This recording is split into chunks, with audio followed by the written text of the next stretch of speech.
So our next guest runs one of the fastest growing companies in the world, which has totally transformed commerce and finance in China.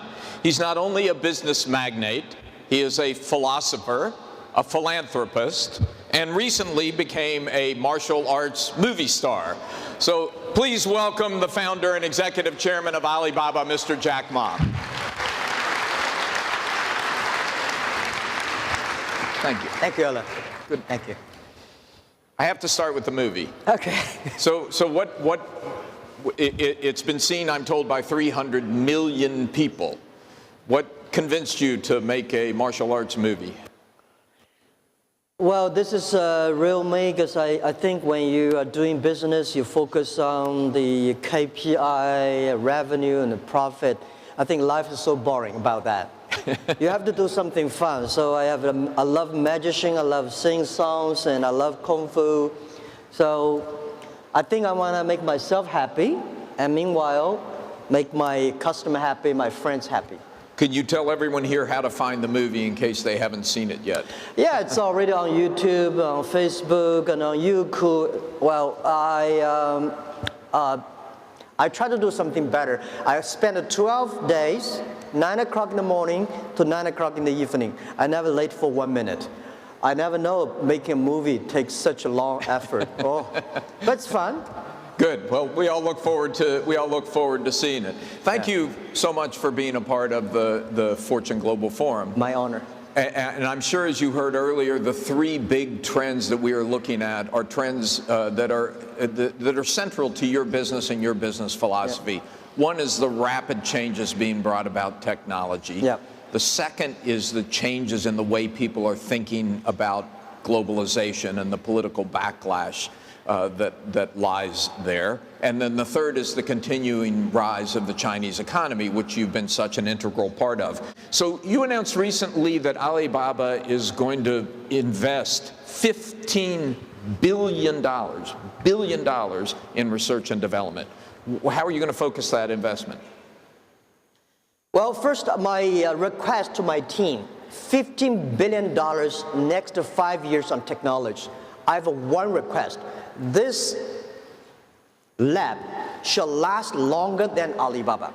This will be our legacy to this world. It's not about we want to invest in technology, empower ourselves. It's something that we want to build this thing like a Bell lab for the human beings. And the second request I have is that the job is not like most of the traditional technology companies. Traditional technology company, they try to empower themselves. I want using this money to make the technology empower others, making sure the technology is inclusive. I want to say, if you have this technology, you need to have $10,000. I want to sell this technology for $1 with 50% profit. So this research and development is not for the benefit of Alibaba, it's for the benefit of the world. Human being. As a company like us, we're big, we have resources, we have money, we have engineers, we have influence, and we are so profitable. And we know we'll be continue to profitable. But the money we have, by investing the money in the technology, of course benefit us, but will also benefit all the small business, all the young people. Do you expect artificial intelligence to be a big part of what you invest in? Yeah, of course. But the thing is, we want to making sure the artificial intelligence, which we call the machine learning, right? People call it artificial, I don't like that word. We want to making sure this is improving human lives. We want to making sure human beings benefit from the technology. People like me know nothing about technology, but we benefit from technology. And we want to making sure people should not be scared of the technology, because technology, the computer, they're smarter, they never forget, they have a patience, they never get angry, but they don't have a value, don't have a mission, they don't have love. So that's why in the future we have to be careful about our education system. We have to focus on the IQ, EQ, and LQ, the Q of love. When you have the Q of love, you are different from machines. So technology can't help you on the LQ? No. Yeah. So do you agree with Elon Musk that artificial intelligence could potentially be a threat to humanity? Yes and no. Part of it is right, but I'm more confident optimist for the future. I notice human beings have been worried about technology for hundreds of years. And human beings should have confidence. I think we have a lot of problems. We don't have solutions today, but there is solutions. We don't have solutions, but we have to believe our kids have solutions. Our grandchildren have the solutions. So don't worry about it. There's always people smarter than we are. We should not think we are the smartest of the people in the world. But you want the smartest people in the world in your research centers, I assume. Well, they are smartest people on the artificial intelligence and the computer science they are, but not necessarily all the others, like philosophy, life, and value, and all the other stuff. So let's talk about China. I mean, the last 2 decades have been an extraordinary, unprecedented in history to see the rapid growth of this country. Can it continue? Sure. I've been traveling so many countries last year and the year before. I think I have so confidence in China. Number one, the stability of political system. People criticize China have a one party, but you see it. In the past 20 years or 30 years, amazing things been changed. In America, Democratic or Republican, you don't know, you got confused. The policy of Democratic and policy of democracy is always changing. You don't know who will be the next president. And you just get used to that, there's a new policy comes. So China stabilized. You will never see a country like that so stabilized. I've been traveling so many countries. Second, yeah, well, go ahead. Go the second thing is that China is such a safe society. We don't have more than 200 million guns. People own it. Right? We don't see a lot of people have a gamble, you know, the robbing and things and stuff within a country 1.4 billion population. It's comparatively the most safest country in the world. And the third, the market in the past 30 years, China is big, but shallow, not deep. Today, China market is wide and deep. We got a 300 million middle class people, which is almost the same size as America. In the next 10 years, we're going to above 500 million people will be middle class. We have a layer of different income people. And the other thing is very important, we have talents. See, I think we got more than 150 million people have high degree of the education, which almost like 50% of the American population. And lastly, I am confident in this country. This country is still talking about globalization. It's still talking about open door policy and encouraging entrepreneurships. This is I'm feel confidence about. I'm going to go back to the first one, stability. Yeah. The theme of this conference is openness and innovation. Can a country that is so focused on stability also be a source of leading-edge innovation? I mean, innovation in many ways is about disruption. It's about creating instability. It's almost the opposite of stability. I think history proved. Past 10 years, or especially last 5 years, the system of stability in China worked very well. But also we have Alibaba, we have the Tencent, we have BAT, and we have all the innovations coming up. Innovation is not about engineering. Innovation is about you solve problems for today, tomorrow, and future. So this is what I believe. Where does the innovation come from? You have to solve the problem. The big problem, you have to solve the problem. You have to solve the problem in a different way, most efficient way, and you have to solve the problem by results. So I think China proved. I want to take questions from the audience in a minute, and there are 1,000 people out there, so there may be a lot of questions. So prepare yourself. But before we do, if China continues to grow, it's such a big market, such a rich market, you're moving from virtual to online. Do you have any need to go to the rest of the world? Can you build your business here in China? No, I think it's one of the 80% of my reason last year going global is that going all the countries is I want to share our experience. I want to share my view and our view that globalization is a great stuff. It's just a baby. Let's improve it. Trade is so good because when trade stops, war starts. If trade stops, peace stops. So that's why we're traveling around the world, one road, one belt. We have to making sure everybody benefit from the free trade. We have to making sure every country benefit from the globalization. We have to sure farmers can sell things. We have to making sure young people benefit. Are you worried that we may be headed towards a trade war? Well, I don't think so. I think people are smart. I think people understand that it's easy to launch a war, but it's so difficult to stop a war. You've had this conversation with President Trump. Can you tell us about what you learned from that? Yeah, I think he listened. I talked to him about how important trade is, how important it should be doing business with China globally. And I think he's making progress. He's trying hard. We see the China, USA trade. We have problems, right? Not only in the two countries, the problem is very simple and easy. Even wife and husband have problems. So I think they are trying their best. I think that's why we should never wait for politicians, a president to talk. Business people, we have to do our best to build up the environment, to connect ourselves, to talk. We should never wait for policies. We should go before the policy and try to do it. That's a good message for this group. Yeah.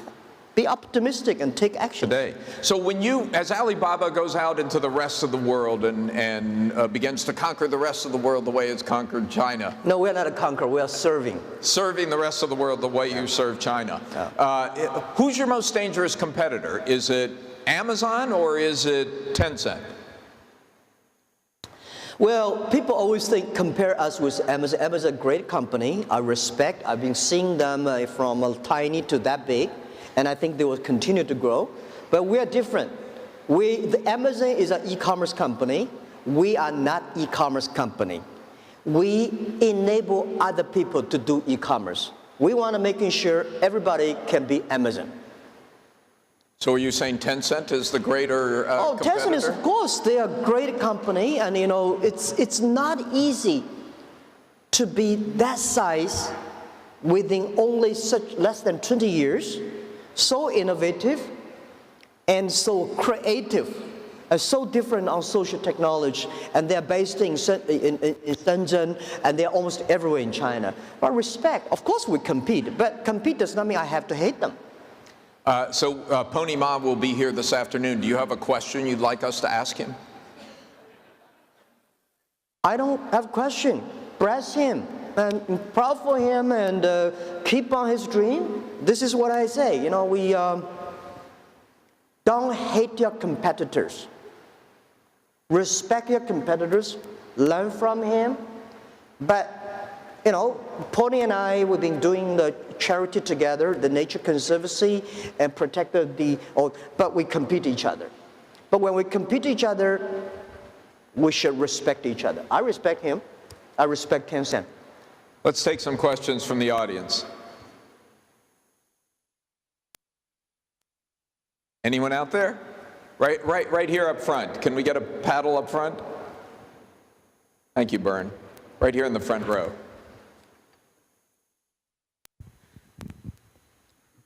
Thank you, Mr. Ma. I have a question. I'm from Procter & Gamble, and my name is Michael Chu.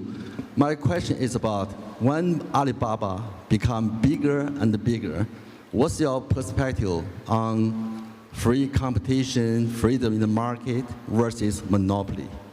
Thank you.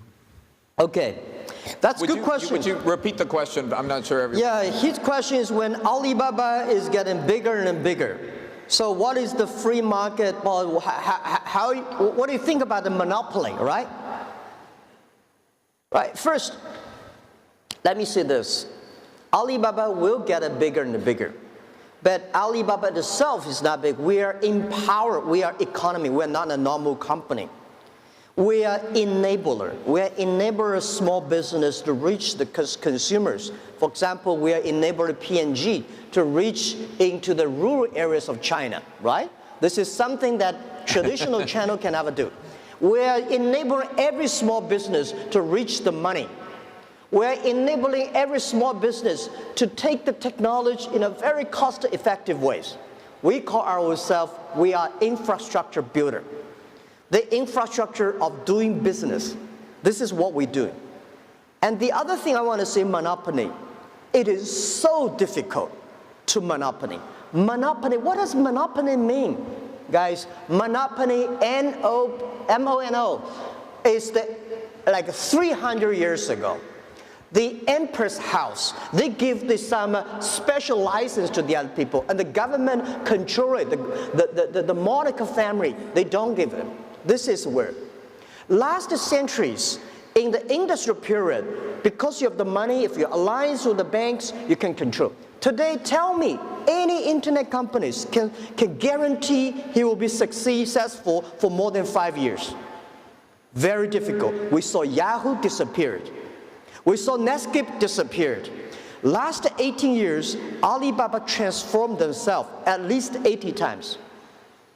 So you at the least, we are not like yesterday. No concerns about monopolistic power in the tech community? I cannot sleep well every day because I know when the company is big, you not move fast. Don't wait for the other people to kill us. We will separate ourselves. How do you keep Alibaba from thinking like a big company? You always have to worry. You have to paranoid. And you have to enable the others. Yeah. So this is what we think. You have big company have to operate like small company. If you cannot operate a company in a small company, you're dead. So I think the last advice is I give to myself and give to you is that last century, the bigger the better. This century, the good the better.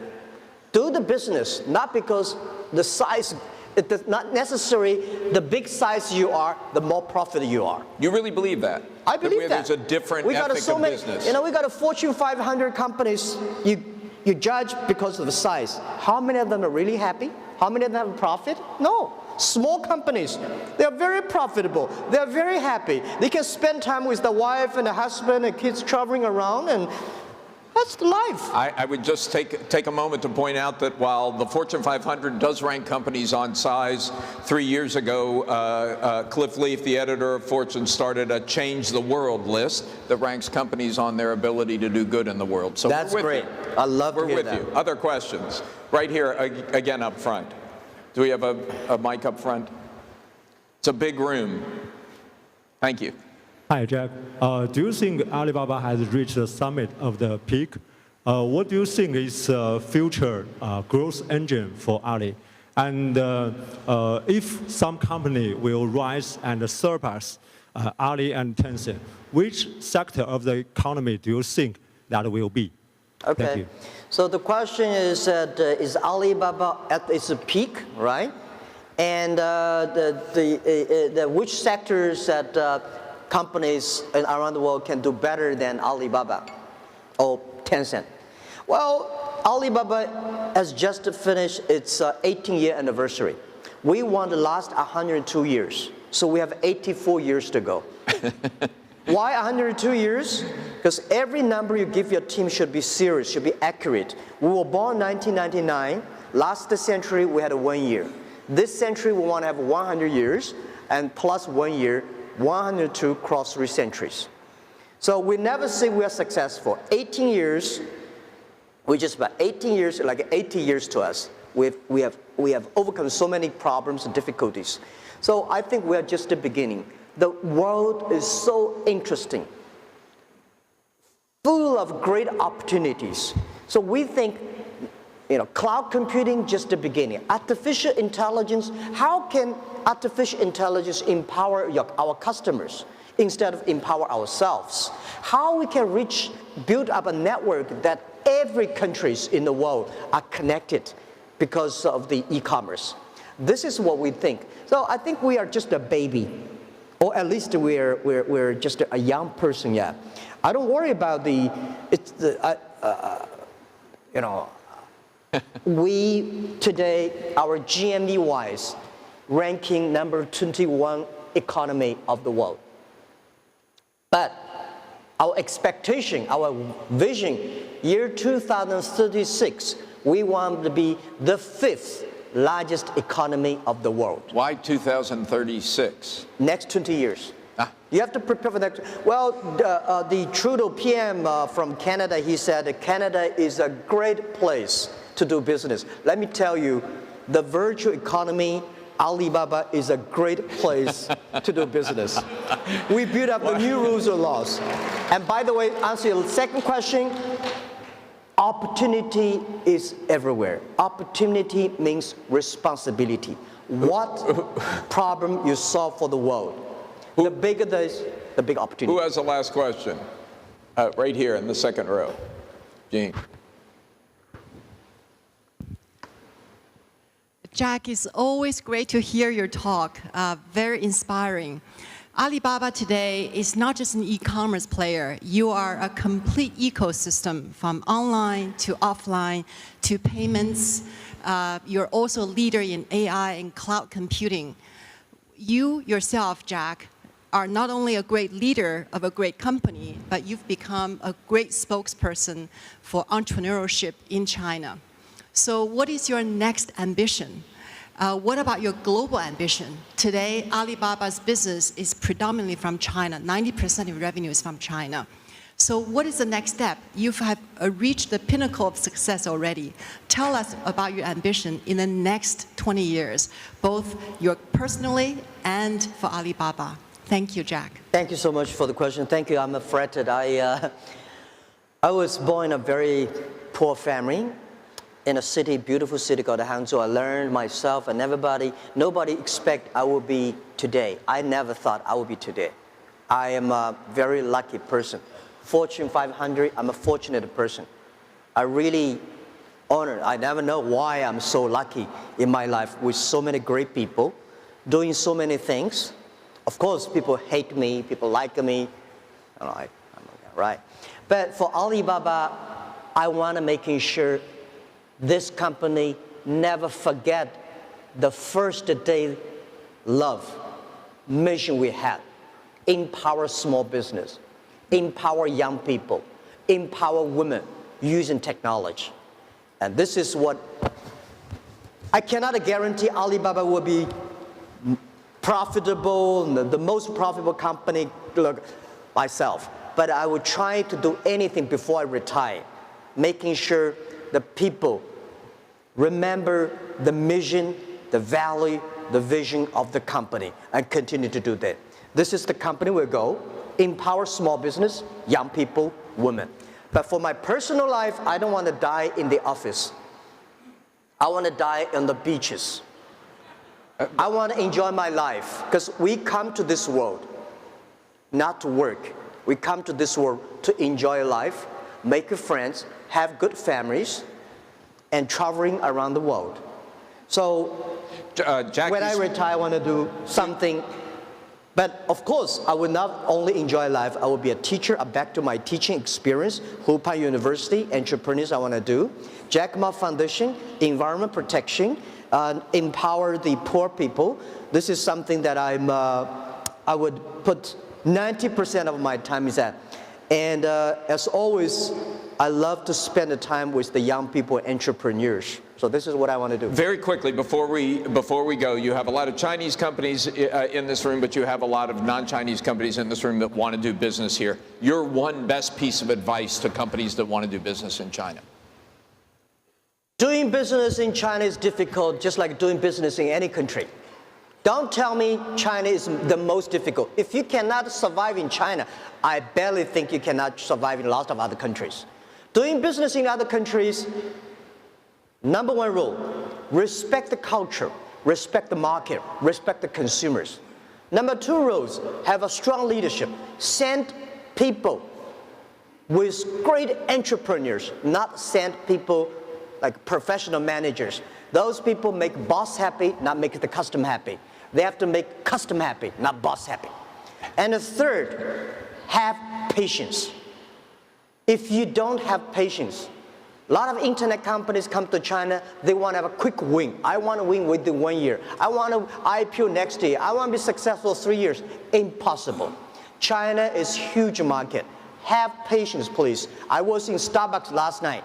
They've been here for 18 years. For the first 9 years, big mess. Last 9 years, great. So China, we do have a lot of successful multinational companies. Walmart, Cisco, IBM, Microsoft, so many companies made fortune in China. But of course, up and down, just like any business. So have patience and respect market, respect the rules and laws. That's all I want to share. Jack, thank you. Thank you very much. Thank you. Thanks for being Thank you, here. Alex. Thank you.